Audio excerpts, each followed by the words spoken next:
Bom, é muito interessante estar aqui conversar com um empresário que tem visão aberta, que é democrata, liberal e que vê a economia, sobretudo do país, como uma forma de evolução, como uma forma de trazer bem-estar para a população. Eu falo de Carlos Biderman. Carlos, prazer em tê-lo aqui novamente.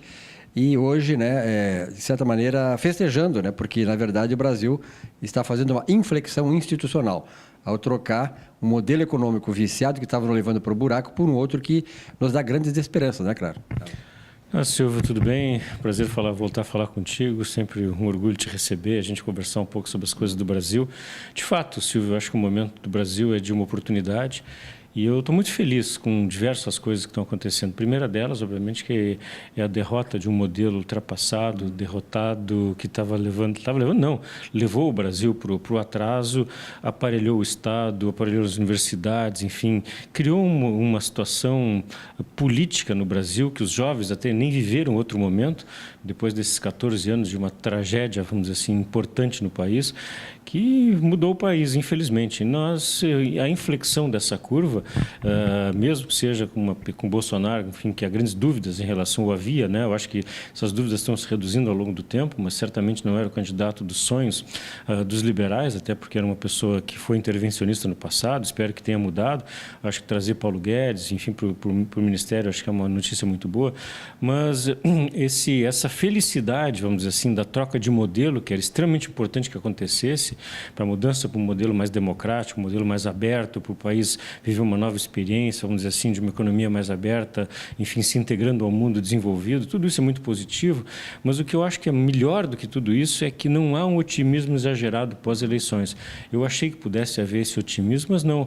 O país está vendo com cautela as modificações que estão sendo propostas, está vendo com cautela a escolha de uma equipe econômica, está vendo com cautela a escolha de um novo modelo de se relacionar com as instituições, especialmente com o Congresso Nacional. Então, isso é muito positivo, porque vai produzir uma situação de crescimento do país de volta, vamos dizer assim, ao crescimento de uma forma paulatina e gradual. Não vai ter um movimento muito brusco, o que seria perigoso e talvez até comprometedor, uma euforia exagerada nesse momento. Carlos, a que tu atribui esta eleição do Jair Bolsonaro, que na verdade era um candidato desacreditado, desconhecido, sem recursos nenhum, né? Quer dizer, o cara que não tinha dinheiro nenhum, a mídia toda contra, o sistema toda contra, né? O sistema todo, porque na verdade o sistema já é um sistema que não é só oriundo da eleição do Lula lá em 2002, mas que vem de antigamente, quer dizer, de antes do Lula.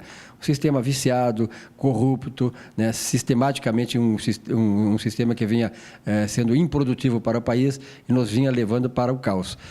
O que tu acha que fez a população acreditar nesta nova proposta, neste candidato desacreditado, bombardeado, quer dizer, de certa maneira até ridicularizado por alguns segmentos?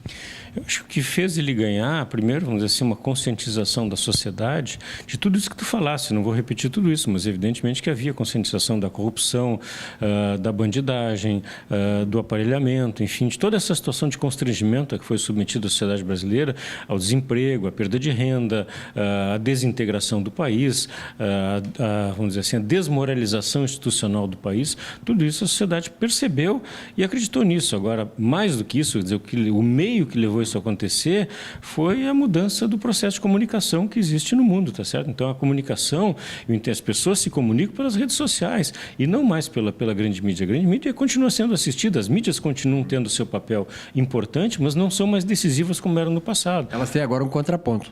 Elas têm um contraponto, que é a comunicação direta das pessoas com as pessoas, fazendo e multiplicando essa comunicação, fazendo com que pessoas que pensem parecido se comuniquem mais intensamente e façam alimentar ou retroalimentar um processo de convergência, de troca de ideias, que é mais importante do que ouvir, muitas vezes, a opinião de um pretenso, como no passado se dizia, formador de opinião.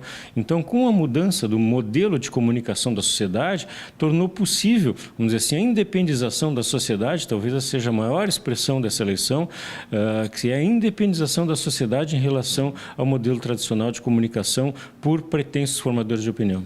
Carlos, nós vivemos num mundo globalizado e hoje cada vez mais é importante você ter relações comerciais multilaterais com países, com blocos econômicos e tal. Naturalmente que na era Lula para cá, até 2015 por aí, o Brasil se relacionava muito mal com os grandes países, os grandes players internacionais. E preferiu fazer uma parceria ideológica, onde nós muito mais dávamos do que recebíamos. E sabendo que o comércio internacional é trocas internacionais. Nesta visão, como é que tu vê o Brasil na nova inserção internacional? Bom, primeiro, né, se o Brasil não tem inserção internacional, o Brasil é um país isolado no comércio mundial. E ficou muito mais isolado de lá para cá, de 2003 para cá. E aí buscou essas alianças com países, vamos dizer assim, pouco representativos e especialmente países não democráticos, países que preservam as ditaduras. Então, acho que a mudança do modelo de negociação internacional é extremamente importante para o Brasil passar, de uma vez por todas, se inserir no mercado econômico global, passar a se relacionar com países, enfim, que produzem riqueza e que possa aprender com esses países, propiciando, vamos dizer assim, um comércio internacional mais efetivo, especialmente uma relação política mais aberta, mais tranquila e mais produtiva, que traga para o nosso povo condições de crescer e até para a retenção dos talentos no Brasil. Quer dizer, nós tivemos uma exportação, continuamos tendo uma exportação de talentos extraordinária, porque as pessoas percebem, né? Por que eu vou ficar no Brasil, um país atrasado, retrógrado, que tem, vamos dizer assim, um Estado aparelhado pela esquerda, vamos dizer assim, antidemocrática? Por que eu vou ficar aqui? Eu vou para um país que me proporciona crescimento, que proporciona eu desenvolver meu talento, proporciona eu gerar riqueza, usufruir daquilo que eu produzo, tá certo? E se o país mudar nesse sentido, puder, no mínimo, se permitir com que o indivíduo possa usufruir daquilo que ele produz, e está aí a proposta de carteira verde e amarela, que é um avanço extraordinário. Se isso acontecer, vai ser realmente fantástico o país. Então, acho que nós podemos ter um novo movimento no país, especialmente segurando, retendo esses talentos que estavam evadindo as centenas, as dezenas. Quantas pessoas nós conhecemos que foram embora para os Estados Unidos, para Portugal, para outros países, porque não encontravam no Brasil nem questão de perspectiva de trabalho, mas expectativa de poder, como eu disse, usufruir do fruto do seu próprio trabalho. Para concluir, um dos aspectos, tu citaste vários aqui, mas um dos aspectos que tem feito assim com que muitas pessoas saiam do Brasil para o exterior, sobretudo Nova Zelândia, minha filha vai muito à Nova Zelândia, tem muito brasileiro chegando lá, e é um país que te dá, sobretudo, a segurança de vida, né, que nós não oferecemos hoje. Tem muitos, né, nós sabemos, muitos amigos nossos que vão para lá porque, em primeiro lugar, tem toda a perspectiva econômica, estabilidade econômica, possibilidade de crescimento, de prosperidade, mas, sobretudo, a garantia da vida.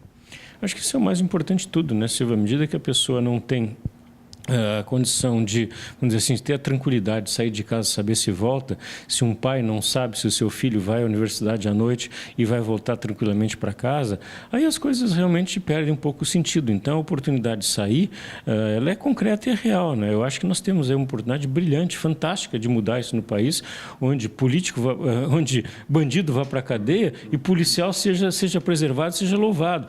No governo do PT isso virou o contrário, quer dizer, bandido passou a ser bom, a bandidagem passou a ser especialmente protegida pelos pretensos direitos humanos, ao passo que o policial, aquele que tenta proteger as pessoas, era vilipendiado, criticado e acusado pela sociedade. Então, isso pode vir a mudar e pode ser muito bom para que a gente tenha um pouquinho mais de segurança no país, ou que pelo menos a gente possa inverter essa curva que vem, vamos dizer assim, num aumento de criminalidade, com uma sociedade permissiva e protetiva da criminalidade, o que foi o pior que podia acontecer. Carlos, muito obrigado pela tua presença aqui no programa. Eu vou combinar contigo antes do final do ano, de nós irmos conversar aqui também e me falarmos sobre a perspectiva do Rio Grande do Sul, com um novo governador, um jovem de 33 anos, né, prefeito de Pelotas, teve sucesso lá e tal.